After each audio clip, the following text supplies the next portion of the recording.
Hey guys, welcome to She Can't Do That. Today we have Louisette Geiss for you. Louisette Geiss was an aspiring actress and screenwriter and so many other things until she walked into Harvey Weinstein. Let's hear her story. Louisette, so happy that you made it. Like you were on our list for a long time. Yes, she has been talking about it for a while. Like we gotta get her, we gotta get her. So we're gonna talk about, just to tease it up a little bit, Harvey Weinstein.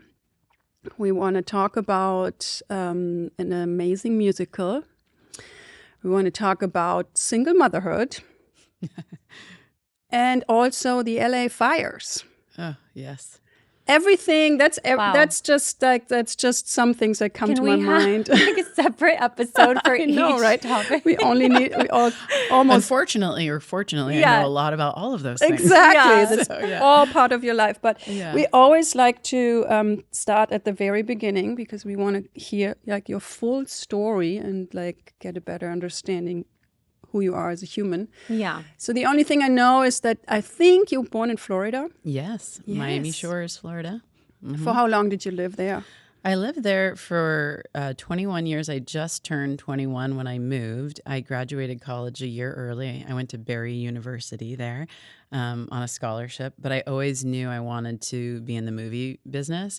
But I also wanted to have my degree, and I knew that was important. So I got through college in 3 years, and then I literally turned 21 on May 11th, and June 6th I moved out here to California, and I just really didn't know that many people, but I wrote a movie in Florida before I graduated. They made the movie. It was called Isla Morada, and one of the women on that show was moving to California, ironically, as well, and she was a little older than me. She had lived here before, and I remember it so distinctly, but as payment to her for doing the music for our show, we did a music video for her. And this is before you could shoot it on an iPhone. Yeah. So we had the big cameras and the whole thing. Oh, We're out on an island. I remember it's just so ridiculous. Full production. In Key West. It was like funny.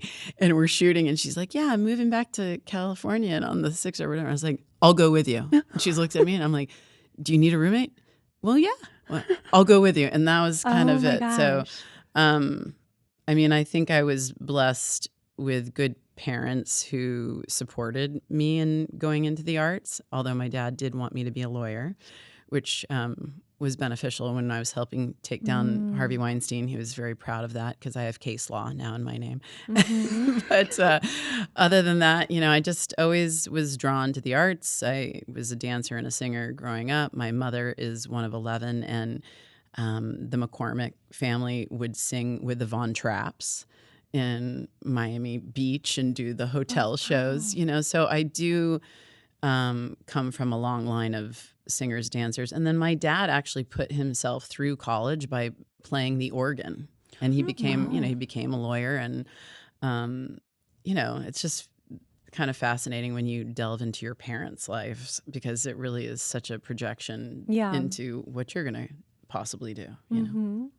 What did you study in college? Communications. Okay. And then I did every theater show. I was literally in every single show they did. So, which was helpful. And we had a huge stage. We would get and it was like 1,000 people would show. And I did Shakespeare in Florida as well. And I really did jump into all the necessary, if you will, things that one would need to know to be a good actress and producer and writer. I did try to study all of those things. But, even in Florida, I came up against, if not slightly worse than California, just the sexualization, if you do this for that, which was, already challenging. And I was young. When did that start? Do you remember a specific situation you were in? Yeah, it's interesting because it really was in my heart. Like, I know this is so silly, but I remember watching Xanadu with Olivia Newton-John. And ironically, it takes place up where I live now. So it's always kind of fun for me as a kid, being like, I want to go there one day, But she was a singer and a dancer. And, at the time, I didn't even know what "let's get physical" meant. I thought it just was about working out. Oh, yeah. Right. Of course. I didn't realize. I remember asking my mom, I told her I'm going to sing that song at the Catholic school I went to. Oh my gosh. We have an 8 and a 10-year-old, and it's the same thing when they sing like current music. Oh gosh, it's really It's bad over now. their head, and We look at each let's other leave like, it up there. Okay, let's not explain that lyric. Like the song "Taste." Yeah, Oh yeah. yeah. That one's a little challenging for me to have to explain that one. Watermelon to my, sugar. Yes. Yeah. Oh yeah, exactly. 7 to 9. Yeah. I feel it coming. My girl was singing that when she was 6 from the weekend. I want to funk you up, which is what my kids. I have 2 stepboys. They requested that at my wedding a long time ago, and I'm like, but yeah, it's okay. Yeah. We did the kid friendly version. Yeah. Right. So how old were you when so that was? I mean, I was. I'm prefacing that with like I really knew. Like I think I was only 7 or 8, and when I watched that movie, and it was like a lightning bolt kind of part of me that was like, "You're gonna do this when you get older. Like this is who you are." And but so as early as about 14, I mean, I had said to my parents, I mean, I did do the obvious of like a jazz class and then ballet, and I took piano classes and singing, and then when I turned 14, my parents were kind of moving towards getting a divorce, and I would even pay for myself, which $20, I remember it was $20 for me to learn how to play the piano, and I would pay myself. So it was that important to me. But even at 14, going to auditions, I mean, there were some that were very normal. I mean, I would audition for like a Coca-Cola commercial. I remember Gloria Estefan was in that, and I was SEG, which was Screen Extras Guild. We used to have that. Now we do not have that, but because I was sitting next to the star. But like that is fine. And I think commercial world was always kind of fine. But as soon as I got into the movie section, and I would have agents who were incredibly disgusting, to be honest with you. I mean, just in every audition was like, hey, your audition, you're going to play the nurse. Okay, great. And then, but you still have to wear your bathing suit. And after you do your audition, like you still, so they can see your body, so they can know. I guess they prefaced it with more like it's a wardrobe thing, but I'm like in retrospect, of course, as I got older, because I was so young, and my mom was a nurse, an ER nurse, and she taught nursing, and my dad was a lawyer. Like, no, I didn't have perspective on what was the norm, but you knew that a nurse does not need a bathing suit. No, of course, I'm playing this in a TV show, and I remember even one time asking the casting director, he's like, "Yeah, it's what you have to do." This is what, this is what we're asked for you to do, and this is what you have to do. But it's interesting because I realized like later in life, like, oh my God, like it really has been so long that I've been going through this. And then there was more so when I was about 18 and wrote that movie. There was a big casting director, and the lead of a movie, they auditioned me. And he was so inappropriate in the audition. I mean, just like when you audition, you're not supposed to really like full on kiss people. Like if this calls for in the scene, right? Like, it's an audition. I mean, you're supposed to work through it. Oh no, this producer guy, he was just a piece of work, and just felt like he could be as handsy as possible. And it called for a nude scene for me to do. And I said, I don't want it. I just don't even want it. And I ended up working on that movie behind the scenes just because I wanted the experience. But and I will say it was, even to this day, and I'm 50 and I can kick, one of the grossest movies I've ever worked on. So there was no like, for example, because he had a real big sex scene and there was no one watching it, and it was so gross. I remember the actress coming to me after and being like, telling me he tried to go inside her. And it was so shocking. And again, I was so young. I was so young. God. I was 18. It's like, I couldn't really understand, like, no one was watching and no one was protecting us. But that kind of sets up, I think, for a lot of us who are in this era, how really bad it was. I mean, and nobody gave a damn. It was so prolific. But that's what Ginger, a guest that we had on, she's my sister-in-law, and burlesque dance and stuff, that's what she always says, like, that's why they don't like women over 30, because they can't do this shit anymore. You said I was so young, I was 14, I was 18, and like, yeah, exactly. And that's the age that they can do this with you because you don't speak up, you don't have the experience, you're not like, excuse me? Like, no, it's not going to fly. You're in this position where you're like, I want this so badly, and it's probably necessary to do this. And the person said, okay, it's necessary to put my bathing suit. I'm not going to question it because then I'm not going to get the part and stuff. They get mad at you. You know, it's like, exactly. I remember I was shut down very quickly because I did ask. And then it's like, no, this is how it goes, lady. Right. You know, either step in line or get the hell out. And then, you know, as somebody, when it is your life's dream to be an actress. Exactly. You're like, well, okay, I guess like now I have to be in this bathing suit, and this is what, because everyone else is doing it too, you know. And again, there was just no one overseeing us. And even though we had, especially Florida's a very non-union type area for movie and film, so that's even worse because then you really have no one. But even in Screen Actors Guild, I mean, as we know, now we've changed a lot of things.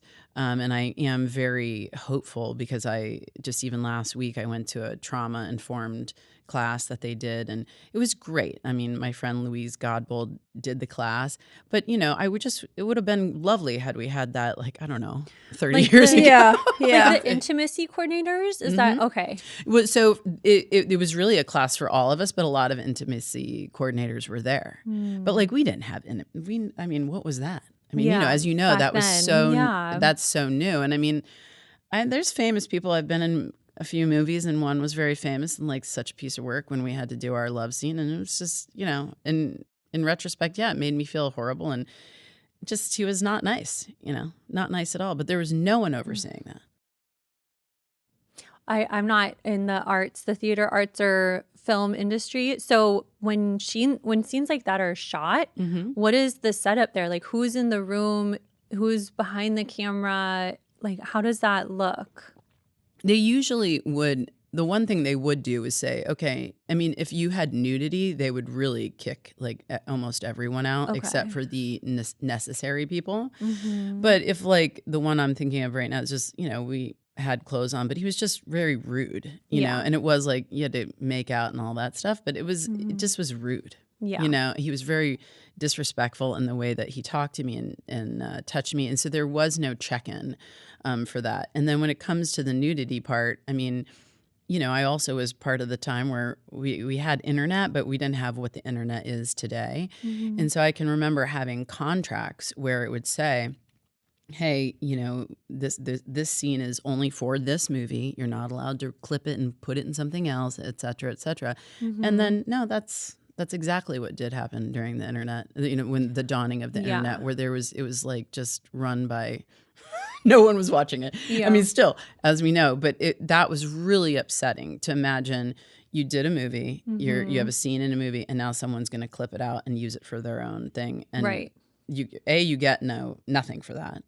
And I did try to fight one of them, but it gets exhausting. And it's everywhere out there. That's the thing. I didn't even think about that. But like, I don't know, 20 years ago or whatever, 30 years ago, you had to go to the movie theater and watch the movie if you, for example, wanted to see you in that love scene. Right. And now, with the internet, it's like on every freaking social media platform, all over the world. Just the scene. Yes. Like, you don't even have to go to the movies. And that's really, I mean, as you can imagine, upsetting. I mean, it depends on who you are. Some people don't really care. Some people love that. I personally don't love that at all.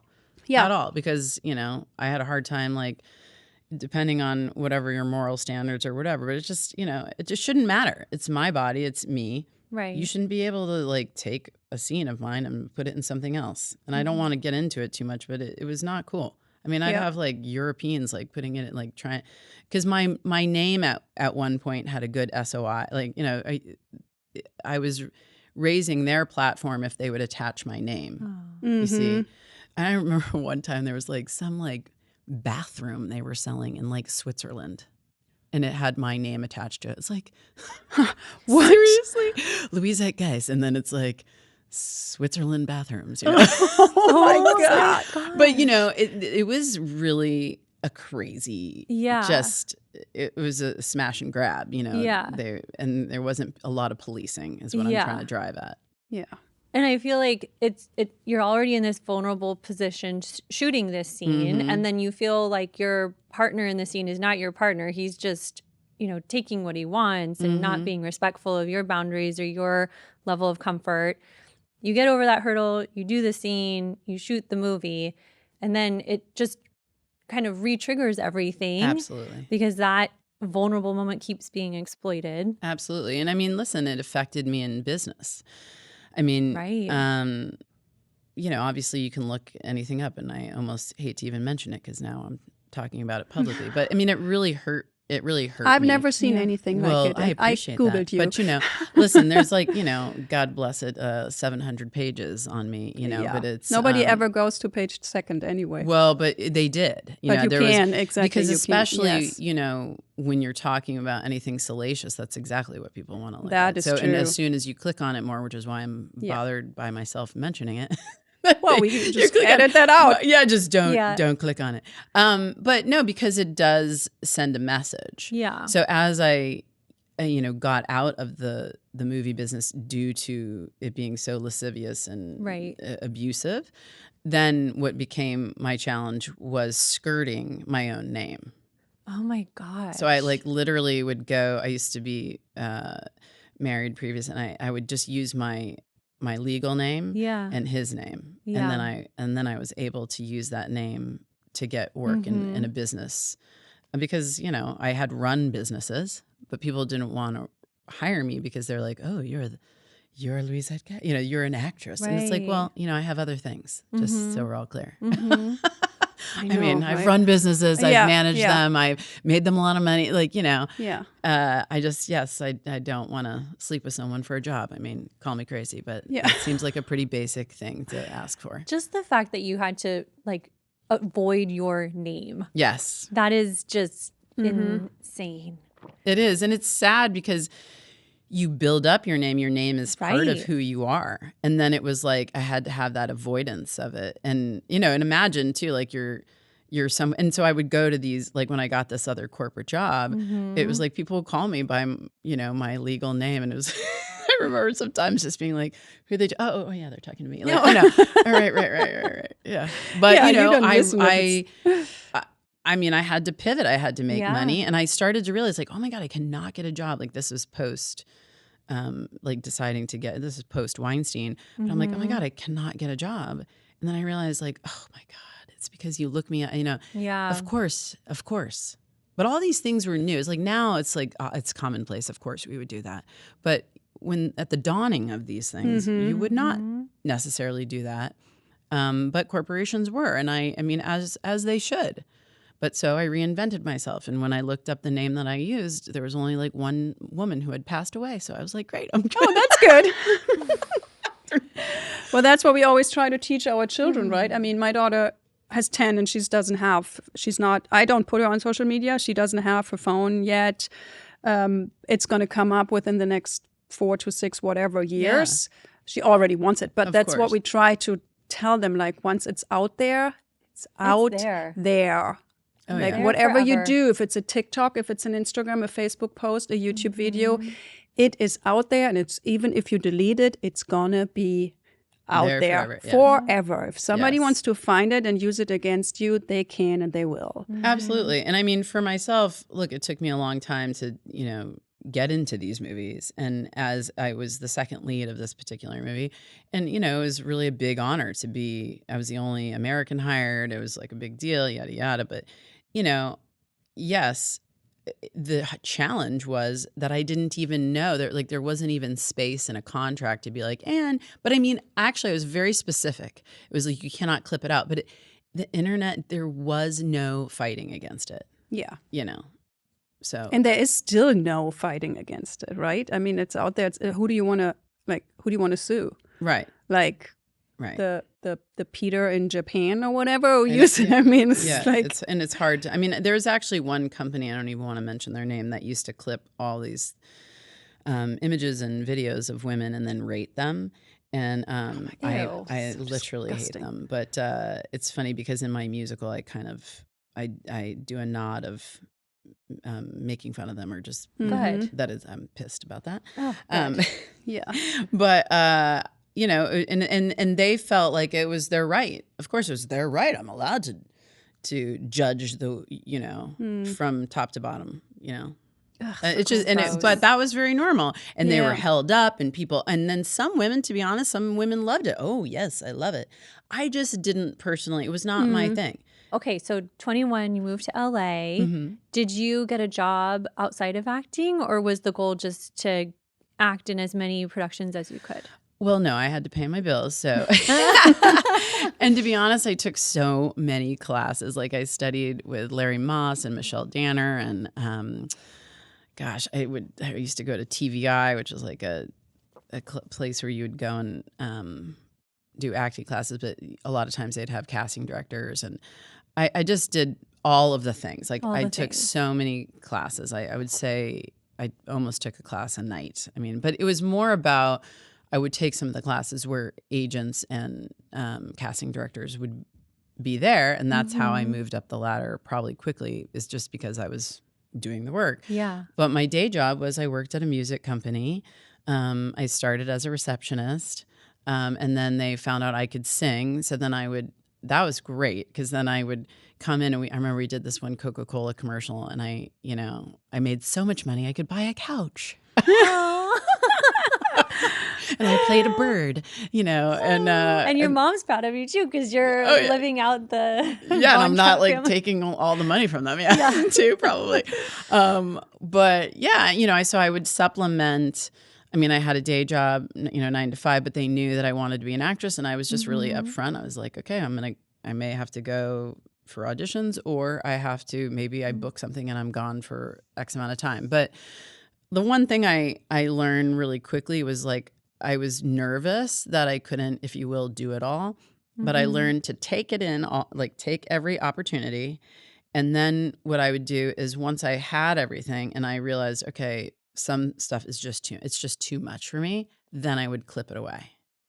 So instead of just saying no up front or yes, because, life is evolving, things would change. And so then I realized, okay, so I'd take all the opportunities. And then when something wasn't like good, then I'm like, okay, I'm so sorry, but I can't do this or I can't do that. But of course, goals, you have to make money, you have to pay. I mean, I had an apartment in Marina Del Rey, and with my lovely friend who I met on my movie, and who you forced to live with. I was like, I'll move.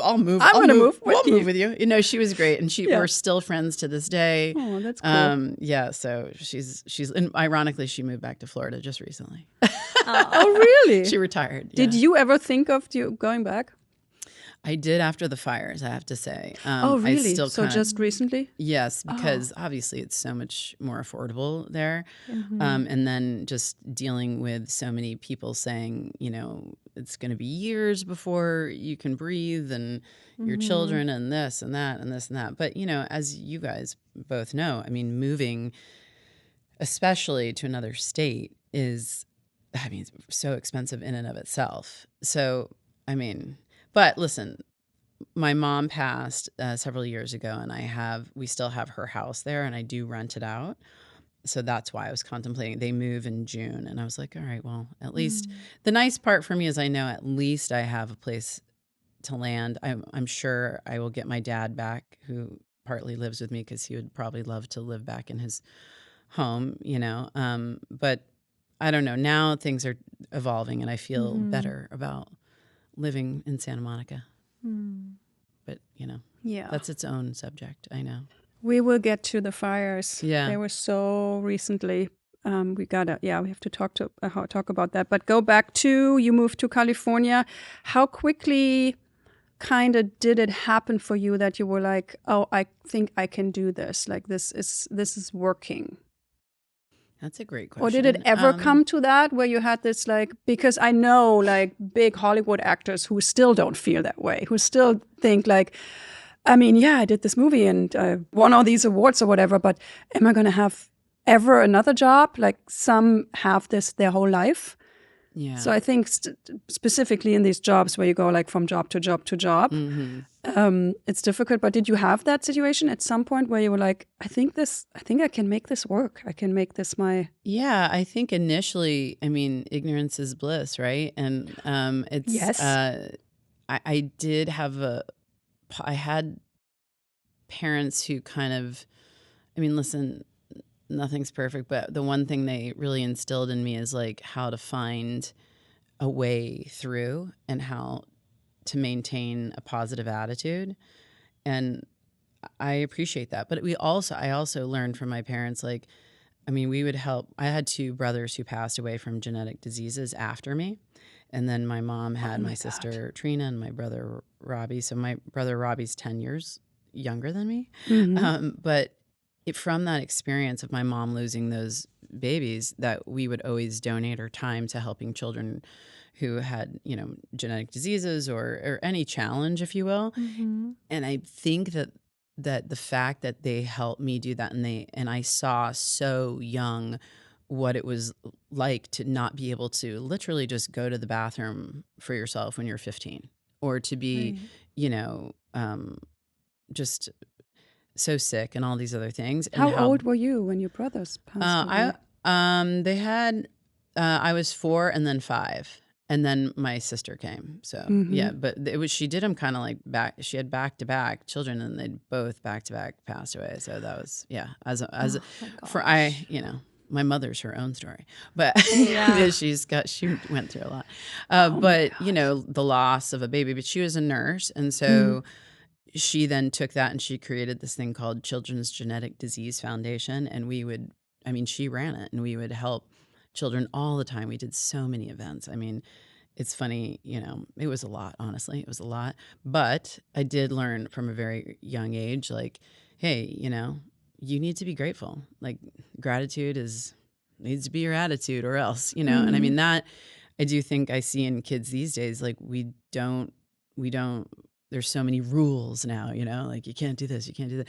But I feel like that's one thing that I would love to get going again, is just, more helping children who are very healthy and have a lot, just kind of see the other side, but also because it's good for the other children as well.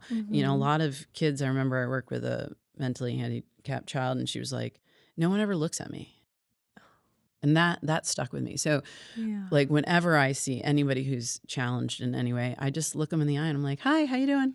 How you doing? Have a good, oh, you look great. I love your outfit. I love your shirt. Oh, I love your shoes. Just that.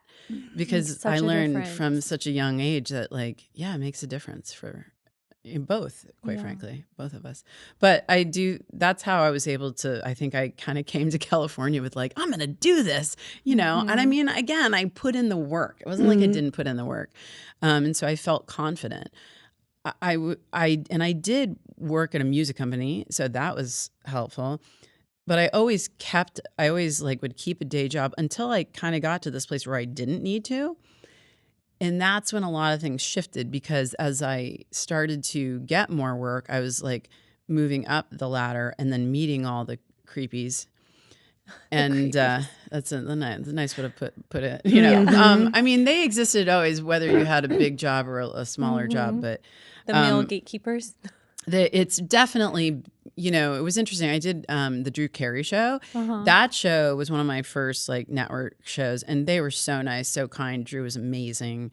I mean, just everybody on that, like, from top to bottom, amazing. And there was no creepiness. That was such a great experience.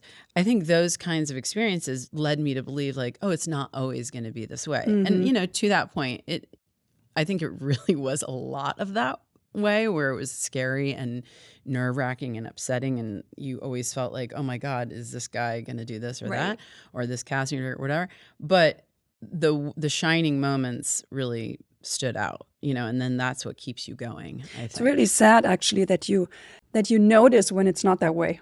That's not the norm. That's like, nobody was creepy to me today. Oh, how wonderful. It's like, terrible. Exactly. Really? That should not be the exception. But it sounds like it was. Oh, absolutely. I remember Shirley Jones was part of that show, and she was just so lovely. And, that was my goal. My goal was kind of to get onto a sitcom, because first of all, I prefer making people laugh. Not that I don't love drama, I do, but I was raised by pretty funny parents, quite frankly. And so, I thought, oh, this makes more sense. And I did do Groundlings, and I did, a lot of comedy. I did singing improv, like, where they'd give you a word and you had to sing and do a show. Oh my gosh, that was super hard. But, it's all based on being funny. And so I appreciated that, I always wanted to do sitcom, or in Germany it was the daily soap kind of stuff. Also because I loved being in the same with the same group of people, and not just for a short amount of time. Like if you do a movie, you do this for like a month or two, and then they all go their separate ways. And I just miss the heck out of everybody I loved on the set. That's so true. I'm like, I want to do like a daily or something where I work with these people for like 5 years or so. Right. And the people I like, I see them every day, and not just for like a month or two and then they're all gone. Yeah. And that's why it's so hard when these sitcoms do end, you know. Oh my God. And because it is true. You're absolutely right. It becomes like your family. They're so close. If it's a good Exactly. I mean, sometimes it's horrible, and it's better that it ended for everybody. But if it's a good group of people and then it ends after like 7 years or whatever, it's just like, then you really need good therapy to get out of that hole. It's just like really, really hard. I mean, the people are different, but I'm like such a team. I need people around me to work with. I'm not good on just my own. So then whatever. That's good to know about yourself. That is really good to know. I just like, then I love the makeup artist, and I love the whatever, second camera guy, whoever it is. Like, and you see them every day. It's just the greatest thing. It is. Listen, there's nothing like the movie business. I mean, it is so beautiful. It's interesting, like, you know, as part of someone, if you will, who took down somebody who is so notable in the business, it's like, you know, that's not what I wanted to do. I didn't ask for this. Not. No. I love, you know, that's what drives me crazy when people say to me like, oh, wait, somebody literally just said this to me the other day. And I was like, I need to take a breather. Well, why don't you thank Harvey Weinstein because it helped you with your fame? And I was like, okay, you just got to stop. And I had to pause. And I just said, if you think that wanting to be known as a woman's advocate and taking down this guy was what I viewed for my dream job, then you're sorely mistaken. I didn't ask for this. You know, I wanted to be part of being an actress and inciting and exciting people to go watch a movie and changing lives through art. You know, instead he changed my life, and not for the better. And at this point, 300 other women that I know, literally 300. Like, that's the typical victim shaming that always comes up. It's like, oh, she's just doing this for her own fame. Yeah. Why is she speaking out about it now? It's like these typical sentences. It's the same thing like, what was she wearing? Yes, exactly. I mean, why are you wearing this short skirt if you don't want to get raped? Yeah. I mean, clearly you asked for it. I mean, that is the idea. Like, there are always these people who just like jump to that solution right away. What's really fascinating about that, though, is sometimes the shaming comes from women or men who have actually been abused themselves and did nothing about it. So that took me a long time to figure out, and a few classes to learn about it. But because it's really upsetting when a woman comes to me and is like, gives me such a hard time. And then you realize, oh my gosh, no, it's because like, and they'll even sometimes be verbal about it. Well, I was raped and I got over it. It's like, wow. I hear you. But, you know, the whole idea here is, first of all, I'm so sorry. Like, I'm so sorry. Like, that is a trauma you should have never had to go through. Mm-hmm. Let's just start there.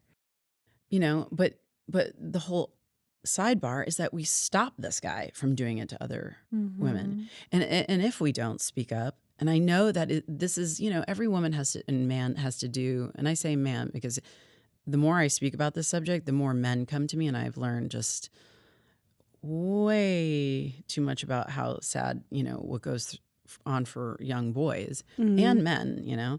But it's so hard because, you know, if we don't talk about it, then nothing ever changes. Yeah, exactly. So when that person who didn't talk about it shames me, it then shuts me up as well. So it's like this dual challenge. So should we get to the situation? What happened with what the hell happened, lady? We threw this name out a few times, Harvey Weinstein. Who was he at the time? So, I mean, for anybody who doesn't know, I mean, there might be Yeah, no, absolutely, especially now, maybe, but or they know him for different reasons now. I mean, listen, Harvey was an incredibly prolific, brilliant producer. Really great at his job. Brought some of the top movies, and anyone can look it up. But just and also thought outside the box, which I think was so for me being in the industry when I did meet him. I was so elated and honored that he wanted to hear my screenplay, because this is, again, somebody who was not just doing the norm. And that's why he was held up so much. And he did hold up a lot of actresses and actors. But what a lot of people knew at the time was that he was horribly harassing women and or raping them. I did not know that when I met him, because the woman who told me, be careful of him, she told me, be careful of him. He likes to sleep with his actresses. I mean, at the time that was like, well, okay, throw a penny and I'm going to hit 50 of them. I mean, all the producers. Yeah, right. I mean, everybody likes to sleep with pretty actresses. So that didn't like stick in my brain as like, ooh, beware. It did give me enough insight that when I did meet with Harvey Weinstein, and again, anyone can look, there's so much information on this, but I mean, in a nutshell, I had met him at the Cannes Film Festival, and I was with a good friend who has gone to do bigger, better things, but I met him there, and then I later met him at the Sundance Film Festival. I just was in the restaurant at the Stein Eriksen, and he saw me. He's like, "Oh yeah, I know you don't," and he was with Barbara Schneeweiss, who was like his second in command, his like now what we all realize is the woman who kind of brought us in, and that was extremely challenging because we trusted her. Like he would be next to her, and so there was just like we felt comfortable with her. He knew what he was doing. He knew absolutely what he was doing, and so I was invited to go see one of his movies. That night that I saw him, and after the movie, I just said, thank you so much. I really appreciate you inviting me. So, well, again, why are you here again? I said, I'm here to pitch my script. Like, that's why I'm here. I also owned the music company at the time. I was co-owner of it. And I said, I have music and I have the script. And he's like, well, why don't you pitch it to me? I'm going back to the hotel soon. And I'm like, But we were both staying there. So we met at the restaurant, like totally seemingly normal thing you should do. But they close early there because it's a Mormon-run state. So it's like we just start talking. Like I think we got one drink, and like I maybe had taken a sip of it, and it was like, wah, wah. The waiter's like, you got to go. I'm like, oh, okay. So he says, well, why don't we reconvene in my office upstairs? And again, they turn hotel rooms into offices, but this is the norm in that business. If you go to any movie, festival, even still to this day, this is what they do, because, they turn a beautiful hotel into an office. So I said to him, though, I said, I will do that, but I want you to shake my hand that you will not touch me, because, and I said, and there's a camera right up there because we're in a hotel. And I said, so you're on camera. And he laughed. He's like, I'm not going to, come on, give me a break. Like, okay, just making sure we're clear. I'm here to pitch a script, It's like, so that's why when he does say that everybody was so consensual, I'm like, actually, I want to raise my hand because I'm like a really good example that that's not true. I pre-vetted that meeting. And again, for those who say like, well, you should have known and this and that. Well, what should I know? I did not know he was a rapist. I mean, vastly different than a man who wants to sleep with beautiful actresses. Again, come on. So we took the meeting. The meeting is, great. He's asking my opinion about stuff, about the movie that we just saw. So, he's very knowledgeable in how he sets you up. And then he's excused himself to go to the bathroom, and I'll do the headlines of this because, of course, it is always re-triggering. But, he goes to the bathroom, and then he comes back in nothing but a robe. It's funny, just even talking about it, I can feel it in my body. Because I was like, oh, my God, what do I do? I'm sitting on the couch, and I had, by that time, like maybe drank half of a drink. But I immediately thought, like, holy shit, what if he drugged put something in my drink? Yes, I really was scared. And he was like, come in here. I'm going to get in the jacuzzi. Because, like, there was just, like, one door separating, which I now or then learned was, like, his room. But I couldn't tell. Because the way they did set up that room was, like, couches and chairs. And there was no weirdness in a kitchen. There was no bed in that room. So he opens the door, he sits in, and he like kind of, you know, he's very forceful in the way he's talking to me now. So, you know, anyways, end of discussion is that he hears my pitch, but he grabs my arm and he brings me to the bathroom and he wants to take care of himself, which I now later learned he had ED, but erectile dysfunction, for those of you who don't know. But he had an assistant who used to have to give him shots to his penis. Yes. What? Yes. I know because she was part of our class action, because part of the employment part where she was feeling wronged because she was asked to do that, which obviously she was. Obviously. But that's a whole other story. But I think, honestly, the reason I was in some ways able to get out is because my meeting was like not pre-planned. So, so he didn't get his injection? No, he did not have his injection. And I remember like standing in front of me and he's holding my arm, you know, so it's not like I could, I mean, obviously I eventually got away, but it was like, I was very scared that what if at any second, or like, you know, just didn't know what he put in my drink. Like this is like racing through my head. And you know, if you look at trauma, there's freeze and appease. And I'm like, yeah, okay. At one point, I don't want to get raped, but like him masturbating in front of me, although disgusting and horrible, is better than being raped. That's like what's running through my brain. And I did say to him, I was like, this is so ridiculous. This is so ridiculous. Yeah. And he's like, come on, you know, everyone does this, you know. And, you know, finally I rip my arm away. I go walking out. I have to grab my purse. And he's like, everyone does this. Like, don't be stupid. You know, I can give you a 3-picture deal. Like, there's all the things that, you know, now we know is almost like what he told all of us, you know, that we're so stupid. And, you know, this is how the business works. Like, don't be a dumbass. And I eventually like was able to get out of the room, you know, so thank God. But I think, you know, going through that, and thank God I wasn't raped, because I do feel like it gave me a little bit more confidence to be able to go after him later.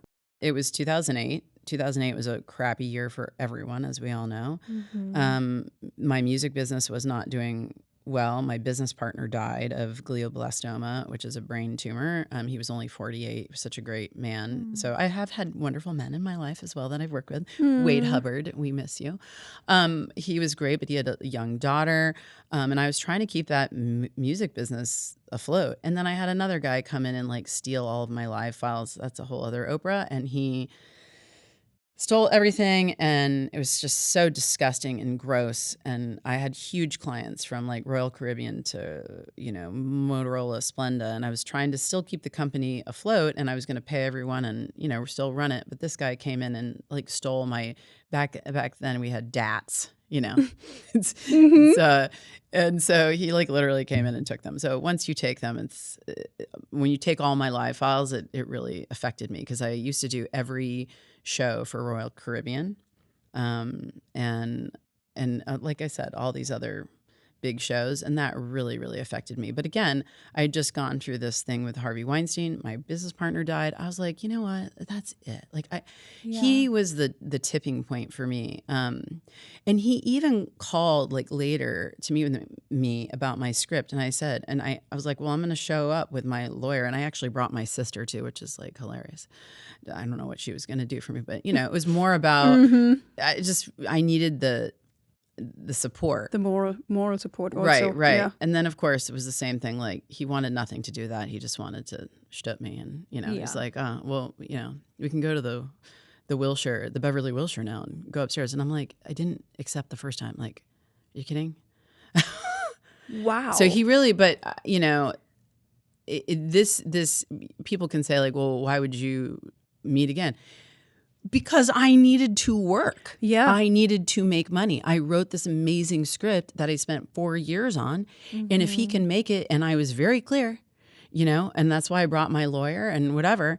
But that's the hard part. The hard part is like, you know, you realize it feels so bad too, because you realize he never, ever was going to give you kind of anything, you know. I mean, there are women part of the class action who like did get producing deals, And then, he raped them, but they did get producing deals. So like, I hate to say that he made good on some of that with them, but this was the quid pro quo mentality. And if you did not do that, then he would also make sure, nobody else wanted to deal with you. And that was also, as we know, like with Ashley Judd. I mean, I'm no Ashley Judd, I know. But, it's a small town in some ways. Yeah. So if he says, I don't want that, then, it's easy. I don't want that script. You shouldn't have it either. She's trouble. Yeah. He would ruin your reputation. Absolutely. Yeah. And I think that's kind of what went on for a lot of us, is like, because then I couldn't get work, it was really challenging.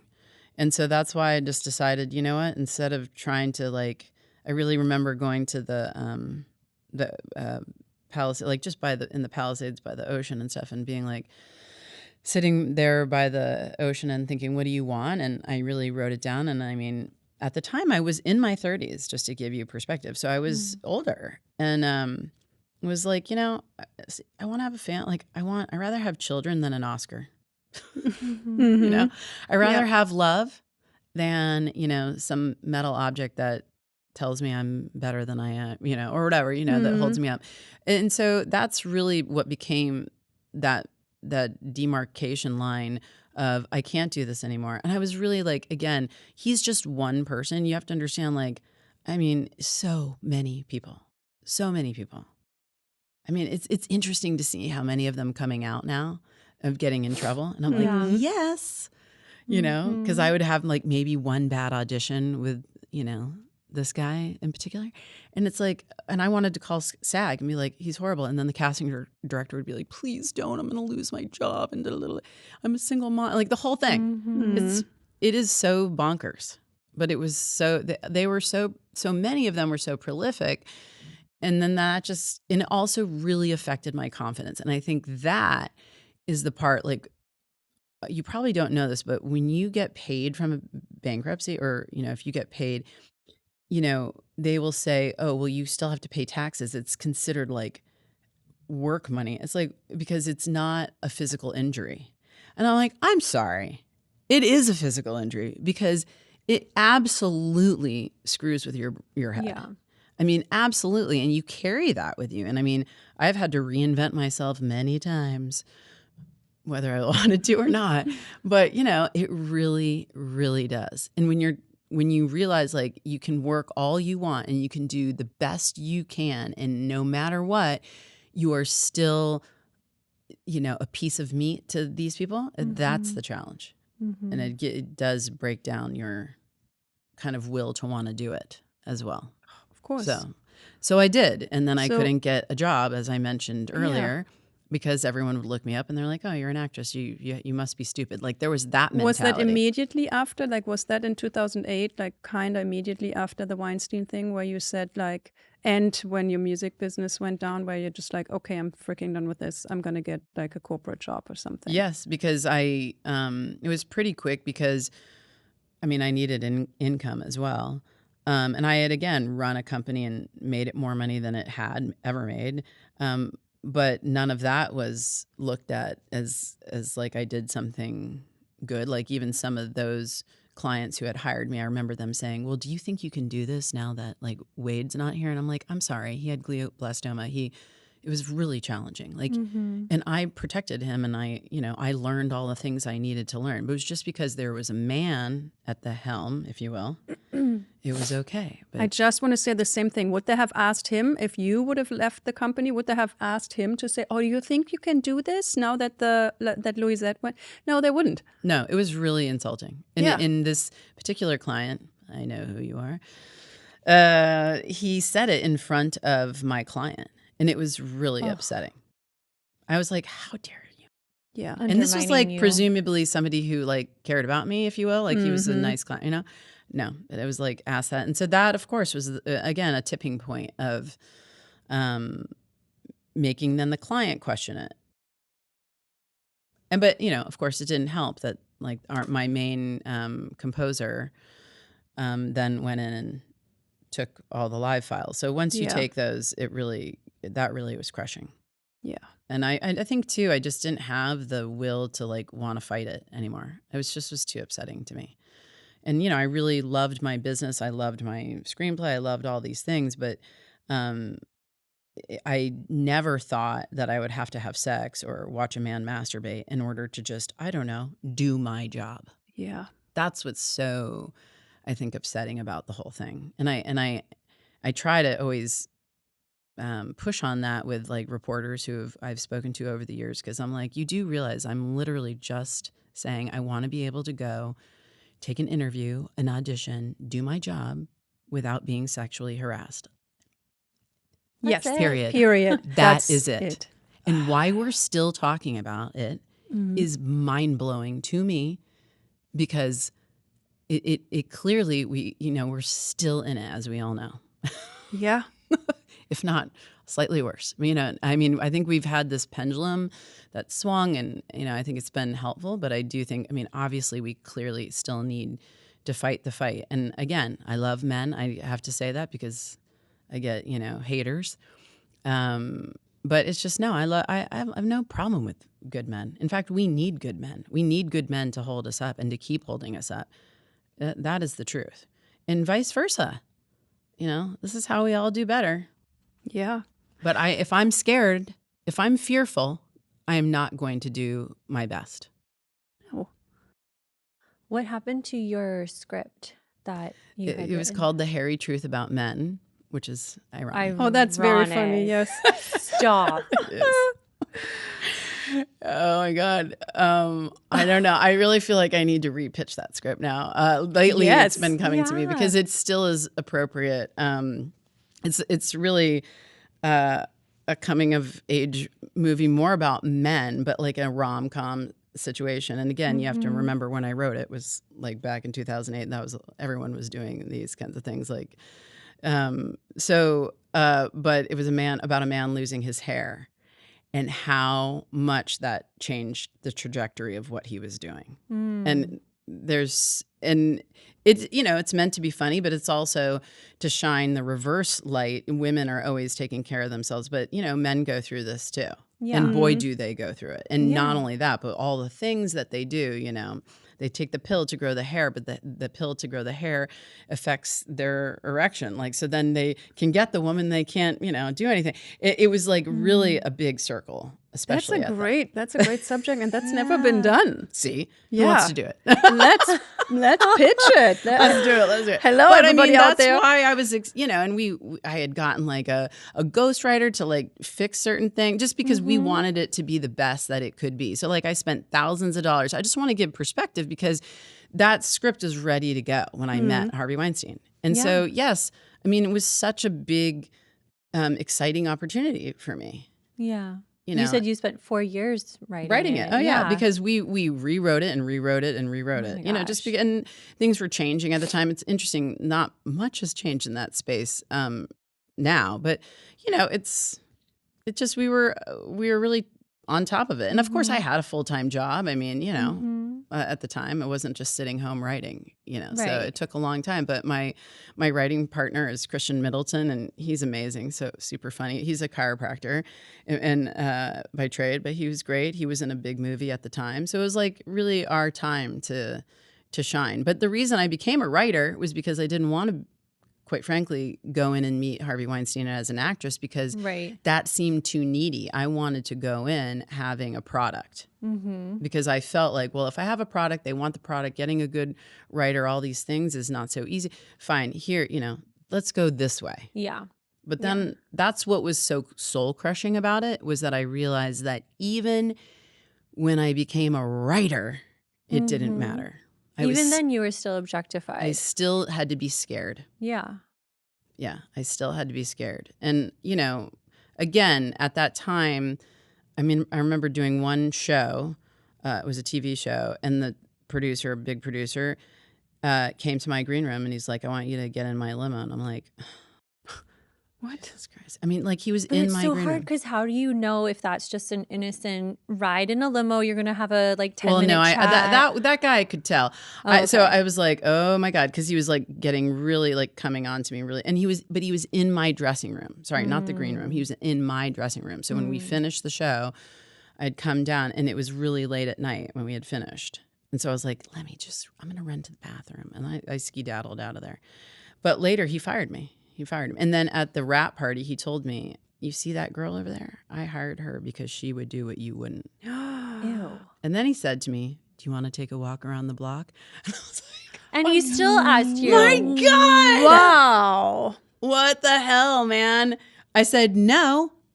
You know, same response. Like if I didn't take you up on this offer to, I don't know, become like, if you will, with the Weinstein thing, maybe had I done it, a 3-picture deal.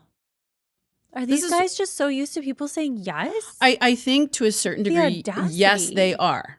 And I think then there's those that, and you know, it's interesting, like during that time too, I had a casting director too, like come to me like, you should date this guy, you know, at oh my God, at Paramount, remember? It's like, it's an 18-month contract. You're going to get all these movies, blah, blah, blah. And I'm like, and I remember saying to him, I was so young though, I said, what, to do like Debbie Does Dallas 5? Like, what are you talking about? What kind of movie correlates to me sleeping with a guy for 18 months? Yeah. And he was like, no. And it's so funny how your brain remembers these things. But like, I remember him being like, no, movies you'd crawl through your hands and knees through glass to be in. And he's like, but you've got it. You're a great actress and you're going to make it. All you have to do. All you got to do is sleep with this turkey for 18 months. And then he rattles off to me the famous actress who did do it. Actresses. Mm-hmm. And therein lies, like, again, it's just like this compounding. And I'm not here to judge those ladies. Right. Honestly, I have no idea what went on in their lives beforehand. I have no judgment because you know what? I think initially I did when I was younger, but now I've learned I'm old enough to know enough that, boy, you know, especially if you were abused as a child, you're way more likely, and especially because you feel like that's normal. I mean, I hate to say it. And so I don't have boundaries. I don't have any judgment on it. I think every human has to make their own decisions. But for me, it just, that's again why it was soul crushing. It's just like you kept climbing up this ladder.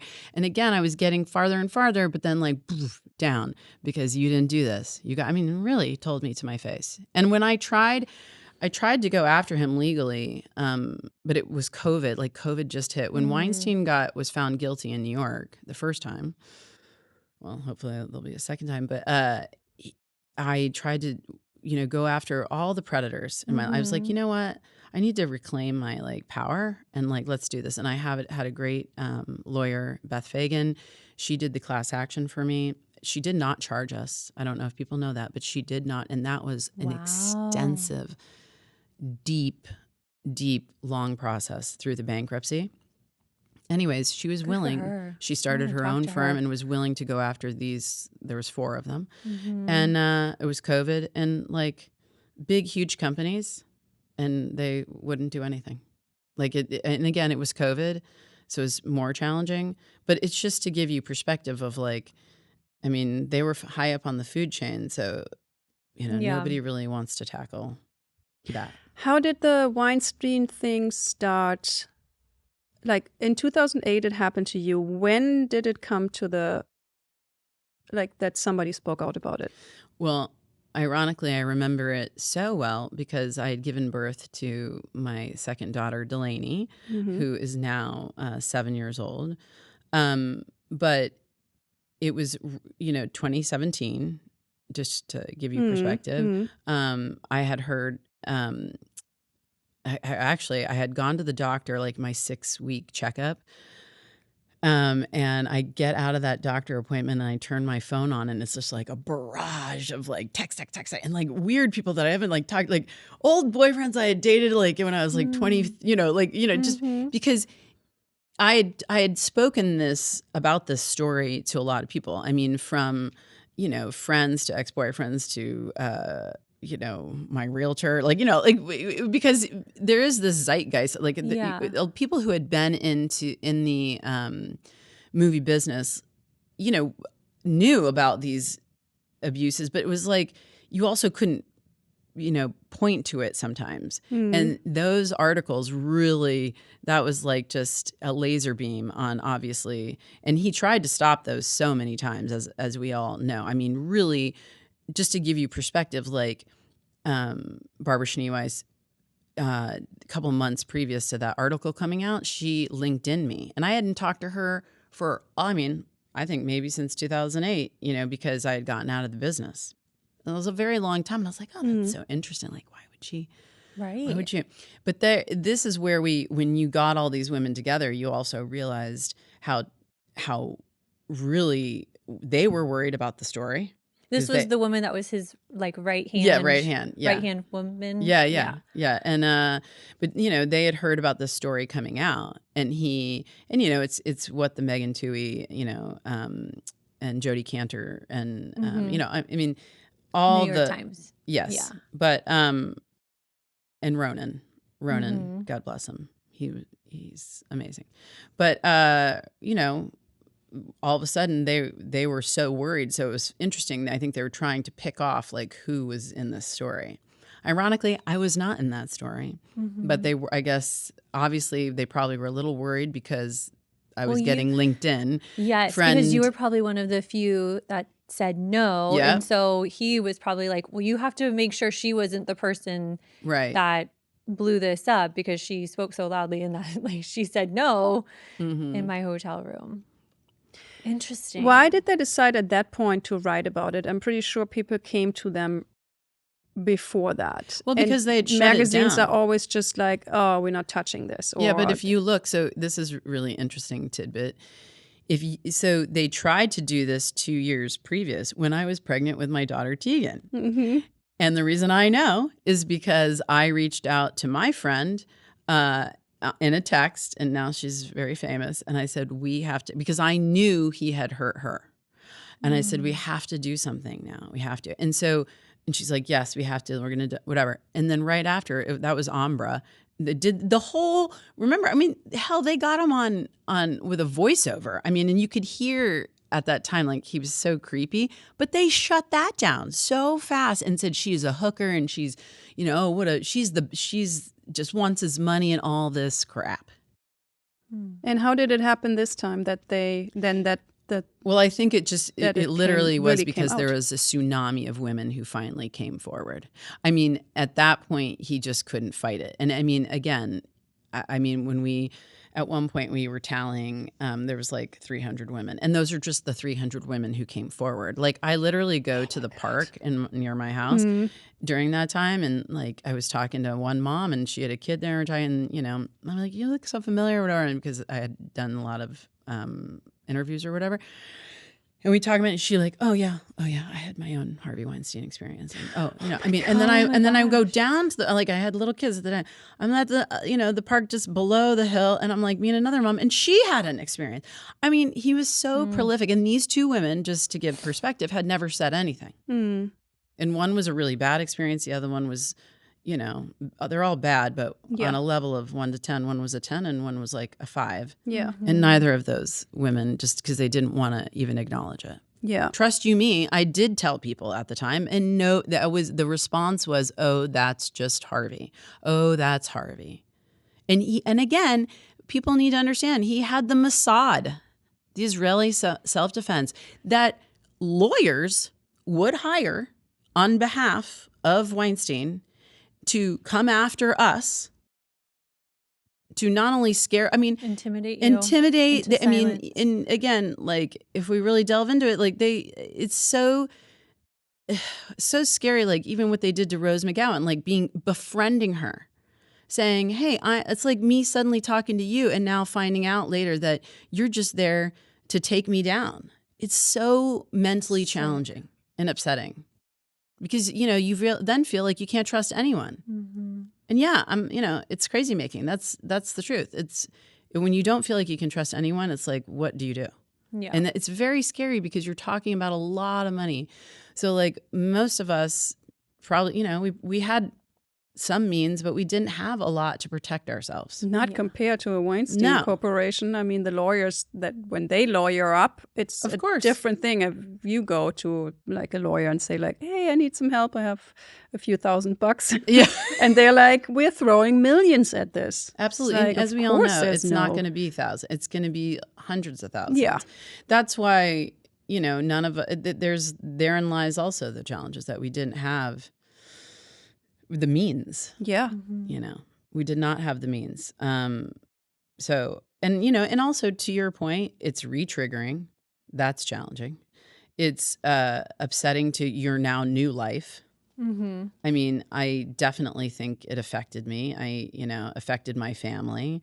But that's where you get into that space of like, how, for me, I was just like, how can I change the way I look at this? And so that's my favorite quote. When you change the way you look at things, the things you look at change. And that's a Wayne Dyer quote. And he talks a lot about like, even in science, like if you think, they do all these tests, like where you're thinking or you're hearing, and we know now, I think we're more open to this than 20 years ago. But, if you look under a microscope and you're thinking this or feeling this or touching, it changes literally what you're seeing. And that, so I thought, you know what, I can't keep this experience with Weinstein. And then, mind you, all the women and men, and I preface, there were so many men that came to me too, who would tell me, like, after I spoke at the Inman conference, and this man came up to me and he like, thank you so much for saying what you said, because like, honestly, I realized like I was raped as a young boy and I've never said it until this moment right now. Oh my gosh. Right now. It's so sad. I mean, and this was a man, I think he was like, I don't know, 63 or something. He was an older man. And it kind of just like shook me and broke my heart a little for, because, and that's actually what really helped me change my view of like, it is about men and women and whatever gender, doesn't matter. It's about abuse. It's abuse of power. But not feeling safe enough to say what happened that's also its own crippling dynamic. Yeah. Yeah, I mean, we just talked about the victim shaming stuff. Like, of course you don't feel safe about saying what happened, because it's always just like, why did you go in his hotel room? Why did you do this? Well, can we just focus on what happened here and not make me the target of all that stuff? And then they always say, like, why didn't you speak out sooner? Why didn't you go tell somebody? Because those are the reactions you get. And even if it goes to like a court, you sit in a courtroom, you have to relive all the stuff that you just did. You have like a defender who is questioning you in the most brutal way. That's not fun. That's the opposite of fun. I mean, that's horrible. And it's it's actually its own trauma. Yes, to your point exactly. And I mean, and look. I mean, now we're on the precipice of Weinstein being he's going through trial again in April. Okay, because the New York case was thrown out. So just again, all those women, and that was so upsetting. Because I know I testified in Los Angeles, but the New York one was even more upsetting, I feel, because they were first. And, honestly, we all felt as survivors that there was no way that we were going to win, just because we never do. Right? We never do. And even when if we there's did a win on group that, of like hundreds, you still feel you can't win. Much like this is evidence you cannot imagine. I mean, down to his contracts. Okay? And I want everyone to think about this. A lawyer had to draft this contract. Mm-hmm. That's where I get so frustrated as a woman and as a survivor, and advocate, survivor, whatever, is there's evidence. What did the contract say? So in his contract, with TWC, the Weinstein Company, it said if he, had one of these harassment claims that he had to pay back to TWC. It started at $250, went to $500, $750, $1 million, $1.5 million. If he abused a woman, he then had to pay TWC money, not the woman. He had to do that on his own accord, as we now know. Even Bob had paid out. Bob Weinstein. But they were paying off the woman, but again, it was in the contract. And at the time, he was at $1 million, $1.5 million. You know, so it's just like, no, it's easily traced. Mm-hmm. And I mean, I don't even know why you have to keep going over it. And this is, you know, and I understand legalities and I understand all these things. And the prior bad acts is one of the things that was kicked out for the New York case because, you know, one of the victims, everyone probably knows, said what happened to her, but he was not convicted for it. And I get it. I get this, that there is a fine line, but for the love of God, if we were to all line up, okay, you know, we would go around this block. That's just, can there not be some proof of just in the fact that there are so many? I mean, are 300 of us going to go to court? I mean, is that what we're asking now? Right. So we're going to now bog down the system. And furthermore, will they even take the case? And I say that because I have another friend who was raped by her manager, did all the things correct, and the DA still wouldn't take it. So I just to give perspective, the stats are not in our favor. No, not at all. I'm sorry, but when you do have this kind of evidence, you know, and I get it is a he said, she said. I do understand that. And I honestly prefer like the law. I mean, I think, you know, I'm very into all that stuff. But at some point, we have got to, as a society, rise up and claim better. Not just, I want it. No, we need to, you know, make this happen. Because if not, it's just, to me, it sets this precedent too. And then you're really, what you're telling is our next generation that you're never going to win. Like we already thought we weren't going to win and then we won. Oh, but now, I mean, Cosby's out. Oh, now, you know, Weinstein has another trial. See, and exactly. When they come to you and say like, why didn't you speak up? Like exactly because of that. Mm-hmm. We are going to stop right here. This was the first part of a two-parter. We have the second part of her story next week, where we also discuss her upcoming musical and everything that went on in the Palisades with fires. Yes, because she was kind of not in the middle of it, but she was evacuated in it. Yeah. So come and see us next week and we will have part 2.